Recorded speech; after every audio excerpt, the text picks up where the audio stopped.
இணையதள ரசிக பெருமக்கள் அனைவருக்கும் வணக்கம். நான் உங்கள் கற்றது கையளவு ஜி பரமேஷ்.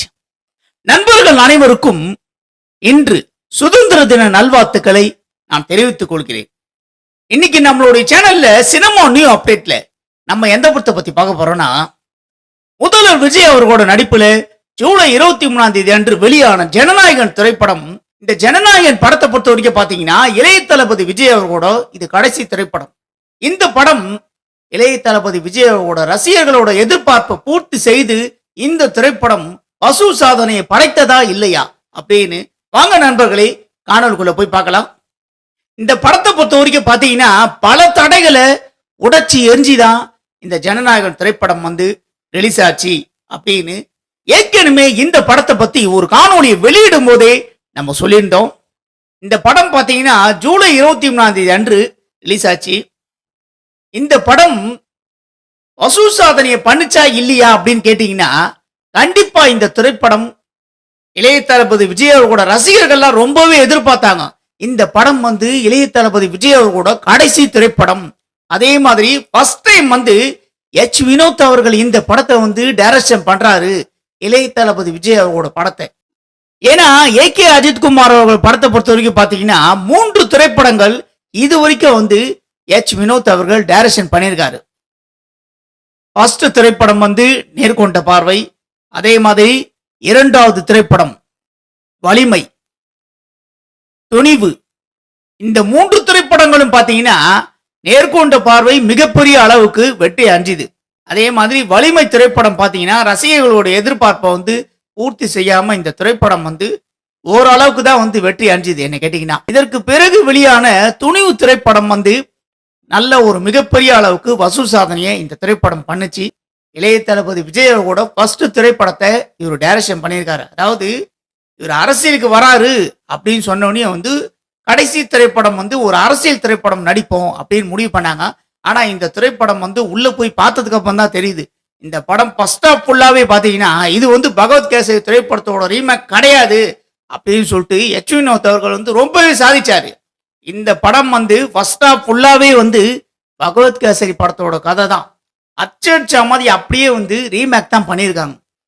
அதே மாதிரி இந்த படத்தை சென்சார்ல தடை பண்ணதுக்கு காரணம் என்னன்னா, இந்த சவுக்கால அடிக்கிறது, அதாவது தங்கமே தளபதி அப்படின்னு சொல்லிட்டு புரட்சி தலைவர் இவர் கையில சாட்டை கொடுக்குற மாதிரி ஒரு காட்சி வச்சிருக்காங்க இந்த படத்துல. அதாவது அரசியல் பண்றீங்களா இல்ல ஊழல் பண்றீங்களா அப்படின்னு சொல்லிட்டு சாட்டையில எல்லாரையும் அடிக்கிறாரு. இதுக்காக தான் இந்த திரைப்படத்தை தடை பண்ணியிருக்காங்க. ஆனா என்ன கேட்டீங்கன்னா, இதோட பெரிய பெரிய அரசியல் திரைப்படம்லாம் நிறைய அரசியல் அட்டாக் பண்ற மாதிரிலாம் வந்திருக்கு. இந்த படத்தை என்ன கேட்டீங்கன்னா தடையே பண்ணியிருக்கானா. இளைய தளபதி விஜய் அவர்கள் அரசியலுக்கு வராரு அப்படிங்கிறதுக்காக தான் இந்த படத்தை தடை பண்ணாங்க. மற்றபடி அரசியல் ரொம்பலாம் அட்டாக் பண்ணியிருக்காங்க அப்படிலாம் சொல்ற அளவுக்குலாம் இந்த திரைப்படத்துல இல்லை. ரெண்டாவது, இந்த படம் பொறுத்த வரைக்கும் பாத்தீங்கன்னா, இந்த படத்துல இளைய தளபதி விஜய் அவர்களை விட என்ன கேட்டீங்கன்னா இந்த படத்துல வில்லன் பாபி தியோல் அவருடைய கதாபாத்திரம் தான் பேசப்படுற அளவுக்கு இருக்கு. இந்த படத்துல போலீஸ் அதிகாரியா இருக்கும்போது இந்த படத்துல கள்ளச்சாராயம் குடிச்சு ஒருத்தர் இறந்துறாரு. சாராயம் விற்கிறவங்களை அரெஸ்ட் பண்ற மாதிரி தான் இந்த படத்தோட ஒரு காட்சி வச்சிருப்பாங்க. இவருடைய கதை இப்படிதான் இருக்கும். கடமையை செய்யறதுனால பாத்தீங்கன்னா இந்த திரைப்படத்துல இவரை சட்டையில ஊத்துருவாங்க. இந்த படத்துல அவரோட ஒய்ஃப் எதுக்கே பாத்தீங்கன்னா ரொம்ப அவமானப்படுத்துவாங்க இந்த படத்துல. இதற்கு பிறகு பாத்தீங்கன்னா பிரகாஷ் ராஜ் அவர் கூட சேர்ந்து இவரு இந்த திரைப்படத்துல தீவிரவாதி ஆகிற மாதிரி தான் இந்த படத்துல கதையை வச்சிருந்தாங்க. இதுதான் இந்த படத்தோட கதையே. ஆனா இந்த படம் எடுத்த விதம் கேட்டீங்கன்னா, படம் ஃபர்ஸ்ட் ஆஃப் ஃபுல்லாவே ஸ்லோ மோஷன் தான் போகுது. என்னடா இளைய தளபதி விஜய் அவரோட கடைசி திரைப்படத்தை இப்படி குறை சொல்றானே அப்படின்னு சொல்லிட்டு இந்த காணொலியை பார்க்குற நண்பர்கள் நீங்க நினைச்சாலே எனக்கு கவலை இல்லை. ஏன்னா இந்த படம் உண்மையிலேயே அப்படிதான் இருந்தது. அதே மாதிரி ஃபேமிலி ஆடியன்ஸ்ல இந்த திரைப்படம் உட்கார்ந்து பார்க்குற அளவுக்குலாம் இந்த திரைப்படம் இல்லை. ஏன்னா இந்த படம் ஃபுல்லாவே பிரம்மாண்டமா எடுக்கிற அப்படிங்கிற பேர்ல வன்முறை காட்சிகள் இந்த திரைப்படத்துல அதிகமாவே இருக்கு. ஏன்னா உண்மையை சொல்லணும், இப்போ ஏகே அஜித்குமார் ஒரு திரைப்படத்துல நடிச்சார்னா படம் ஒரே வன்முறையா இருக்கு அப்படின்னு சொல்லிட்டு சொல்றாங்களே சில பேரு. அதே மாதிரி இந்த படத்திலையும் சொல்லணும். கண்டிப்பா படம் செகண்ட் ஹாஃப் ஃபுல்லாவே வன்முறை காட்சிகள் அதிகமா தான் இருக்கு. ஃபேமிலி ஆடியன்ஸ்லாம் உட்கார்ந்து இந்த திரைப்படம் பார்க்குற அளவுக்குலாம் இல்லை. ஆனா வந்து இப்பெல்லாம் அப்படியே வந்து ஆப்போசிட்டா தான் இருக்காங்க. ஃபேமிலி ஆடியன்ஸே வந்து இந்த மாதிரி சண்டை காட்சிகள், துப்பாக்கி எடுத்து டடடடன்னு சுடுறது இந்த மாதிரி வந்து லைக் பண்றாங்க. படத்தை வந்து பார்க்குறாங்க. அதாவது இளைய தளபதி விஜய் அவர்களோட ரசிகர்கள் வேணா இந்த படத்தை வந்து 2வது வாட்டி கூட போய் பார்க்கலாம். கண்டிப்பா இந்த திரைப்படம் 2வது வாட்டி போய் பார்க்குற அளவுக்குலாம் இந்த படம் இல்ல. அவன் பண்ண சம்பவத்தை பத்தி கேள்விப்பட்டிருக்கீங்களா அப்படி சொல்லிட்டு பில்டப் குத்துட்டே இருப்பாங்க இந்த திரைப்படத்துல. கதாபாத்திரத்துக்கு வந்து பில்டப் குத்துட்டே இருப்பாங்க. நான் கூட வந்து செகண்ட் ஹாப்ல வந்து ரொம்ப பயங்கரமா காட்ட போறாங்க இந்த கதாபாத்திரத்தை. போலீஸ் அதிகாரி கதாபாத்திரத்துல ஏன் கூட வந்து ஒரு சாய்குமார் திரைப்படத்துல வந்து போலீஸ் அதிகாரி கதாபாத்திரத்துல காட்டுற மாதிரி இந்த திரைப்படத்திலயும் வந்து ஒரு பவர்ஃபுல்லான போலீஸ் அதிகாரி கதாபாத்திரத்துல இந்த படத்துல வந்து நிச்சயமா ஒரு கதையை வச்சிருப்பாங்க அப்படின்னு நான் நினைச்சேன். அப்படி இல்லைன்னா வந்து சிறுத்தை படத்துல வச்ச மாதிரி செகண்ட் ஹாப்ல எச் வினோத் அவர்கள் ஒரு பிளாஷ்பேக் வச்சிருப்பாரு. ஏன்னா வந்து முறுக்கு மிசல வந்து கெட்டப் பார்த்து நான் அப்படிதான் நினைச்சேன். ஆனா கடைசியில பாத்தீங்கன்னா ஆண்டவர் கமலஹாசன் அவர்கள் வந்து அபூர்வ சகோதரர் படத்துல வந்து ஒரு காமெடியை சொல்லுவாரு ஜனகராஜ் கிட்ட. சம்பவம் சொல்றீங்களே அது என்ன சம்பவம் அப்படின்னு சொல்லிட்டு அவர் கேட்பாரு. கடைசியில இந்த படத்துல உண்மையிலேயே அப்படிதான் இருந்தது. இந்த படத்தை வந்து நீங்களே பார்த்துருப்பீங்க, உங்களுக்கு தெரிஞ்சிருக்கும். அதாவது இளைய தளபதி விஜய் அவர்களோட ரசிகர்களை பொறுத்த வரைக்கும் ஒத்துக்க மாட்டாங்க. ஏன்னா படம் வந்து நல்லா வந்து அப்படியே ஆர்குமெண்ட் பண்ணுவாங்க. ஆனா ஏகே அஜித்குமாரோட ரசிகர்களை பொறுத்த வரைக்கும் ஒத்துப்பாங்க. படம் வந்து தோல்வி அடைஞ்சிச்சுன்னா அப்படின்னு. சூர்யா அவர்களோட ரசிகர்களும் இளைய தளபதி விஜய் அவர்களோட ரசிகர்களும் படம் வந்து நல்லா இல்லைன்னா அப்படின்னு ஒத்துக்கவே மாட்டாங்க. தோல்வி அடைஞ்சிச்சுன்னா அப்படியே ஆர்குமெண்ட் பண்ணுவாங்க.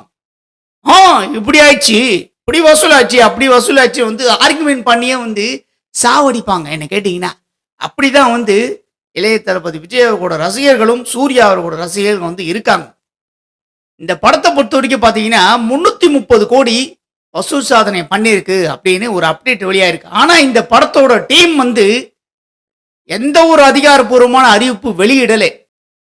அதாவது தியேட்டர் உரிமையாளர்களா வந்து சொல்லியிருக்காங்க இந்த படம் வந்து 330 கோடி வசூல் சாதனை பண்ணியிருக்கு. ஆனா இந்த திரைப்படம் படத்தோட ப்ரொடியூசருக்கு வந்து 20 கோடி வந்து லாஸ் ஆயிருக்கு அப்படின்னு சொல்லிட்டாங்க. ஏன்னா இந்த படத்துக்கு வந்து பட்ஜெட் அதிகம். அதே மாதிரி 20 கோடி தான் லாஸா, இதை வந்து தியேட்டர் உரிமையாளர் சொல்லியிருக்காங்க இந்த படத்துக்கு வந்து 330 கோடி வந்து வசூல் சாதனை பண்ணியிருக்கு. இந்த படத்தோட ப்ரொடியூசர் வந்து அதிகாரப்பூர்வமான அறிவிப்பு வந்து வெளியிட்டாதான் தெரியும் இந்த படம் வந்து 20 கோடி லாஸா இல்ல வந்து 30 கோடி லாஸா 40 கோடி லாஸா அப்படின்னு அதிகாரப்பூர்வமான அறிவிப்பு வெளியானதுக்கு அப்புறம் தான் நமக்கு தெரியும். இந்த படத்துக்கு வந்து கேவிஎன் நிறுவனம் தான் இந்த படத்தை வந்து ப்ரொடியூஸ் பண்ணியிருப்பாங்க. இந்த படத்துக்கு ஸ்டோரி டைரக்ஷன் எச் வினோத் அவர்கள். இந்த படத்துக்கு இசை வந்து அனிருத். இந்த படத்துல பாடல்கள்லாம் பாத்தீங்கன்னா அந்த லெவலுக்கு சொல்ற அளவுக்கு இல்லை அனிருத் அவரோட இசையெல்லாம். இந்த படத்துல பேக்ரவுண்ட் மியூசிக் வேணா படத்துக்கு வந்து சில காட்சிகள்லாம் நல்லா இருக்கு. ஆனா வந்து படத்துக்கு வந்து பாடல்லாம் வந்து சொல்ற அளவுக்கு இல்லை அப்படின்னு தான் சொல்லணும். பூஜா ஆக்டே இவங்களதான் வந்து சும்மா வந்து ஒரு ஒப்புக்கு சப்பானியா தான் யூஸ் பண்ணியிருக்காங்க. இவங்களுடைய கதாபாத்திரம்லாம் ரசிக்க வைக்கிற அளவுக்கு இல்ல, வெறுப்பத்திரமா தான் இருக்கு என்ன கேட்டீங்கன்னா. இந்த படத்துல வந்து அப்படிதான் இருந்தது. அதே மாதிரி இந்த படத்துல நடிச்ச நடிகர்களை பொறுத்த வரைக்கும் பாத்தீங்கன்னா இயக்குனர் எச் வினோத் அவர்கள் என்ன சொல்லி கொடுத்தாரோ அப்படியே வந்து இந்த படத்துல வந்து நடிச்சிருக்காங்க. அதே மாதிரி இளைய தளபதி விஜய் அவர்களோட நடிப்பும் இந்த படத்துல வந்து முக்கியமா வந்து பாபி தியோல் அவர்களோட நடிப்பு இந்த திரைப்படத்துல பிரமாதமான முறையில இருக்கு. பிரகாஷ் ராஜ் அவர்களோட நடிப்பு வந்து சிறப்பான முறையில இருக்கு. முதல்வர் விஜய் அவர்கள் நடித்த கடைசி திரைப்படம் ஜனநாயகன். இந்த திரைப்படம் வந்து படு தோல்வியை தான் சந்திச்சிருக்கு. இப்போ முதல்வர் விஜய் அவர்கள் நடித்த ஜனநாயகன் படத்தை பத்தி நம்ம கொடுத்திருக்கிற இந்த சினிமா நியூ அப்டேட் காணொளி பத்தி நீங்க எல்லாரும் என்ன நினைக்கிறீங்கன்னு உங்களுடைய கருத்துக்களை என்னுடைய கமெண்ட் பாக்ஸ்ல எல்லாரும் மறக்காம பதிவு பண்ணுங்க. நண்பர்களே, இந்த காணொளி உங்களுக்கு பிடிச்சிருந்தா லைக் பண்ணுங்க, ஷேர் பண்ணுங்க, கமெண்ட் பண்ணுங்க. ரொம்ப பிடிச்சிருந்தா ஜி பார்மேஷன் கட்டுறது கையளவு சேனலை சப்ஸ்கிரைப் பண்ணுங்க.